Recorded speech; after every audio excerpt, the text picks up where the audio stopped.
My goodness, I really like my camera.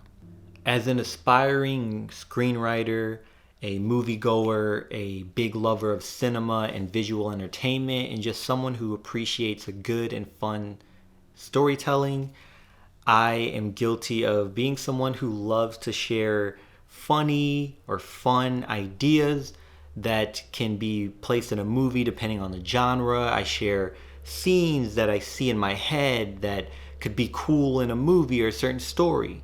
Often I sit with friends or just peers and they share elements that could elevate a certain film that we've just seen oftentimes. And when we're reviewing movies or discussing movies, we talk about what could be better or what movie should be made based on things that we haven't seen before, or how things could have been viewed differently or shot differently. And it's fun. I believe a lot of friend groups do this, and sometimes you have that group of friends that have money or are given just enough money and they make Fear. Hello, my name is Max Aaron James, and this is a review of the movie Fear, written by John Ferry and Deon Taylor, directed by Deon Taylor, starring Joseph Sikora, Ruby Modine, Andrew Batchelor, Terrence Jenkins, and T.I., surprisingly. Actually, not surprisingly, because I could see him in these type of movies. You know, January was doing really good. I was pleasantly surprised with a lot of the movies, right? Megan and Sick had almost all the elements to make a good movie, at least the type of movie they were going for. They just did not connect well. Then you had Missing, which worked with what it had, and it was fantastic. And Storm Reed, fantastic performance. And then you have certain things like You People, which I'll do a review for that right after this one. And you have Plane, which again, another pleasant surprise. Wasn't great, but it was passable. Then you have this movie Fear, which is probably the only movie amongst all the January 2023 releases that actually deserves to be in a January lineup. The movie is about COVID. The movie doesn't really say what it is, but there's a variant contingent in the air that is threatening people, or at least is believed to be very threatening and just can contaminate everything. And so it ends up threatening the weekend celebration of a group of friends that end up staying in a lodge. But along with that, other things, nightmarish things start happening. That's pretty much the premise of this movie, without saying too much. I was so upset with this movie, and typically when I see a bad film, I am not upset. I am more just, this movie is bad, and I laugh it off and then just go on with my life. This movie I was really mad about because it had so much potential, and you saw the potential. There were scenes, there were shots, there were angles, there were ideas that I could see being implemented into a good movie, but my goodness, this really felt like a bunch of friends got together, shared some ideas, and said, let's just shoot a movie, and we have money for it. There was a lot of potential, and I saw it, and there were moments where I thought, maybe this will elevate the movie, or from here on out, the movie may be better. Now, do not get me wrong. This movie is trash. But the ideas were there. The ambition was definitely there.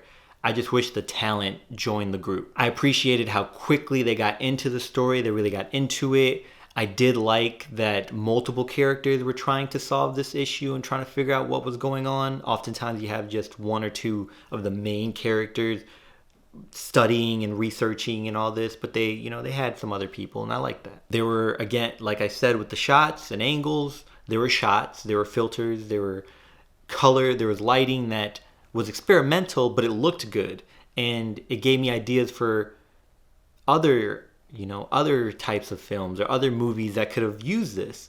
But when it came to this movie, it's a no. I saw a few influences in this movie. It felt like it could have been shot in a way that could be an homage to 80s horror film, especially with the story and the way it was executed.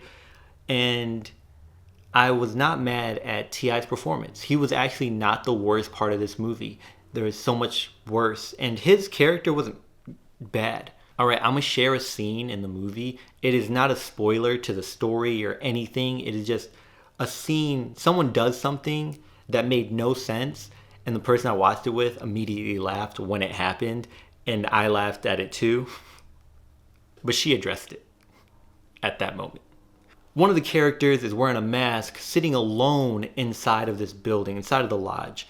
When everyone enters, this person stands up and decides to take the mask off to greet them. And that made no sense, but whatever.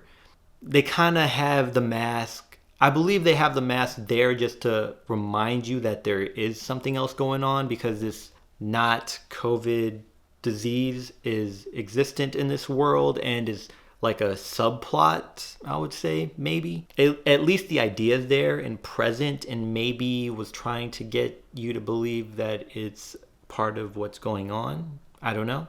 The CGI was not great, and the actual stuff that's going on felt like a last resort. It felt as if they were too focused on how to be terrifying throughout the movie, but when it came to the resolve, it was just a typical kind of ending. There was one ending that I thought would happen and it didn't go that way, which could be a good thing because it wasn't predictable, but at the same time, it was, of course, this happened. It was that kind of thing. It did pull from other movies, and there were moments that, especially looking back at it now, I can see that, okay, this was from here, this was from here. And I do not have an issue with that, because even in my own writing, I take from other films, other movies, right? I take from these things and lay it out and try to implement it into my own storytelling. The issue is that it didn't connect well with other elements that were from other movies, that it felt very spotty and felt within its own, again, like just a group of friends saw certain moments in other movies and thought they were cool and decided, what if we put these together to make this atrocity? With that said, again, the story, the ideas, is all there. It's just a matter of maybe putting it into the right hands. So a remake may be needed. Maybe they'll do a remake for this. I don't know. That is if they can find this movie in the pile of other movies called Fear, or at least with fear in the name. Anyway, that's all I got for it. You all have a great day, night, evening, morning, weekend, week, workday. Until next time, y'all take care of each other. Check up on one another. Check up on yourself. And remember, potential has no limit.